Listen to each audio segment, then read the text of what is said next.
Nikolas Cruz was immature, quirky and depressed when James and Kimberly Snead took him into their Parkland home.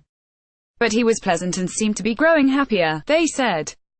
How the 19-year-old turned into a killer still baffles them. "We had this monster living under our roof and we didn't know," Kimberly Snead told the South Florida Sun-Sentinel in an exclusive interview Saturday. "We didn't see this side of him. Everything everybody seems to know, we didn't know," James Snead said. "It's as simple as that." Cruz stilled with the Sneads on Wednesday when he walked into Marjorie Stoneman Douglas High School with an AR-15 rifle and killed 17 people, the worst school shooting since Sandy Hook. The Snead's son had asked whether his friend could move into their home last Thanksgiving.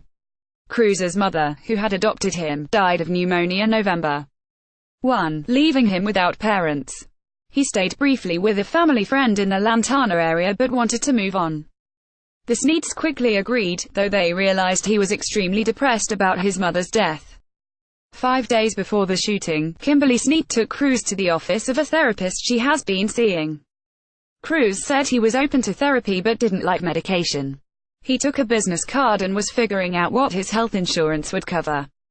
James, 48, is a decorated Army veteran and a military intelligence analyst who served stints in the Middle East between 1988 and 1996. Kimberly, 49, is a neonatal intensive care nurse who cares for premature and ill babies. They told Cruz there would be strict rules in their home. "I told him there'd be rules and he followed every rule to the T," James said. The couple both grew up around guns and are comfortable with them, but they insist on gun safety. They made Cruz buy a locking gun safe to put in his room the day he moved in. Cruz had a handful of guns, including the AR-15 and 2 other rifles that Snead said would be considered assault rifles. Cruz, a hunter, also had knives, BB guns and pellet guns. Snead thought he had the only key to the cabinet but has figured out Cruz must have kept a key for himself. The family kept their own rifles, bought after a burglary a couple of years ago, in a separate locked cabinet. They told Cruz he needed to ask permission to take out the guns. He had asked only twice since November. They said, yes, once and no, once. Cruz's mom seemed to have cosseted him. He was very naive. He wasn't dumb, just naive, James said. He didn't know how to cook. They had to show him how to use a microwave. He didn't know how to do his laundry and also had to learn to pick up after himself. He didn't drive but bought a bicycle and rode it to work at a nearby Dollar Tree. The Sneads had raised their own 3 boys and jokingly called the process of teaching Cruz adulting 101. They insisted he enlist in adult education classes run by the school district and drove him to school each day. He didn't have much time to himself. He seemed to be doing well and wanted to be an Army infantryman. He was excited when an Army recruiter visited school recently. "What else could this family have possibly done to put this young man on the right track?" said their attorney, Jim Lewis. "They tried to do a good deed and it went horribly wrong for them." So far as they know, Cruz wasn't particularly close to any of the victims and they don't know of any resentment he might have had against any of the people who were murdered. They have no clue why he did it. "The night before the massacre seemed just like any other," they said. Cruz had some odd eating habits. He quietly put a chocolate chip cookie in his steak and cheese sandwich. He went to bed around 8 p.m., which wasn't unusual. They said they were sure he was bullied. He was the kind of kid that would attract the attention of a bully. He badly wanted to have a girlfriend and seemed lonely, they said. They don't know anything about rumors they've since heard about a breakup with a girl, stalking or fighting. They also saw no signs of animal cruelty. They are animal lovers, with 2 dogs and 6 cats. He'd have been kicked out if he was mean to their animals. Cruz seemed to love their pets.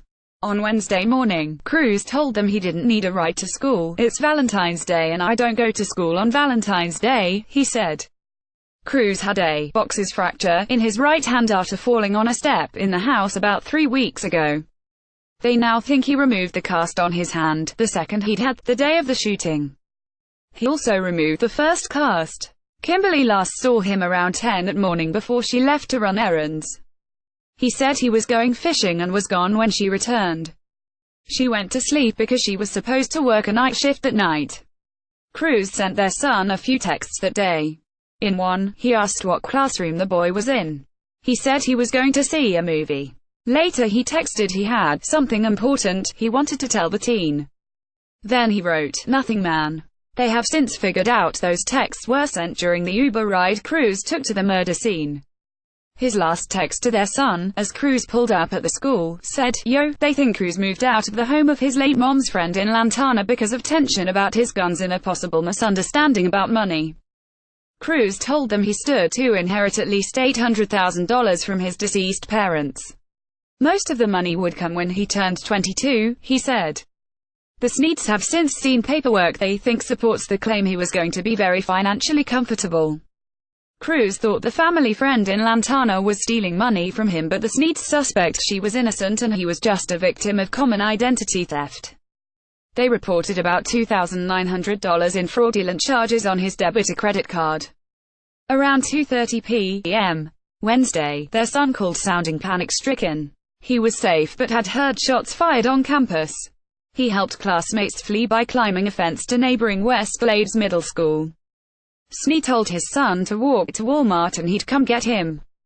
As Snee drove there, a SWAT commander called his cell phone and asked where his son Nick was.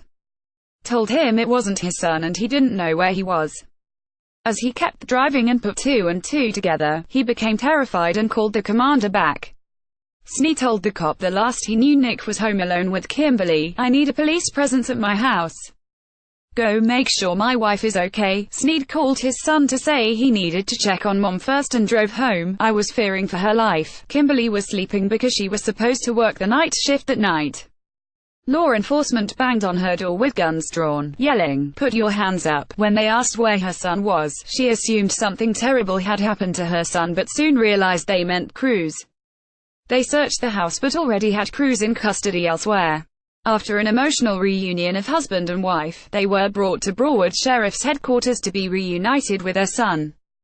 They later realized he was being questioned by detectives in case he was involved. Investigators quickly figured out he was innocent.